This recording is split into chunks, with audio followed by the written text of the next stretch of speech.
এই 2 নম্বর প্রশ্নের অ্যান্সারটা দেখব। যারা এর আগের ভিডিওগুলো দেখো নাই তারা অবশ্যই প্লেলিস্ট এবং ইউটিউবের ভিডিও সেকশন থেকে ভিডিওগুলো দেখে নিতে পারো।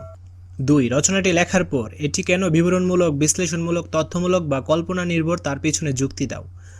তো আমরা একের যে অ্যান্সারটা লিখেছিলাম এইটা কী কারণে বিবরণমূলক বা বিশ্লেষণমূলক বা তথ্যমূলক বা কল্পনা নির্ভর হতে পারে তার যুক্তি আমরা এখন দিব। চলো এখন আমরা এর অ্যান্সারটা দেখে নিই। উত্তর 2, কাজ খ। আমার লেখাটি একটি বিবরণমূলক রচনা। নিচে বিবরণমূলক লেখার বৈশিষ্ট্য দেওয়া হলো। আমার লেখাটি কেন বিবরণমূলক রচনা এখান থেকে বোঝা যাবে। স্থান, বস্তু, ব্যক্তি, প্রাণী, অনুভূতি, ঘটনা বা কোনো বিষয়ের বিবরণ দেওয়া হয় যে রচনায়, তাকে বিবরণমূলক লেখা বলে। যে কোনো বিষয়ের উপরেই বিবরণমূলক লেখা প্রস্তুত করা যায়। বিবরণমূলক লেখায় লেখকের চিন্তা, অনুভূতির প্রকাশ ঘটে। আমার রচনাটি বিবরণমূলক রচনা কারণ আমার রচনায় আমি আমার বিদ্যালয়ের সকল বিষয় নিয়ে বিবরণ দিয়েছি। তো এইটা হলো এর অ্যান্সার।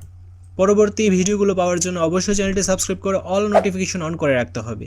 তাছাড়া এর আগের ভিডিওগুলো দেখার জন্য আমার ইউটিউব চ্যানেলের প্লেলিস্ট থেকে ভিডিওগুলো দেখে নিতে পারো, অথবা ইউটিউবের ভিডিও সেকশন থেকেও ভিডিওগুলো দেখে নিতে পারো। ধন্যবাদ।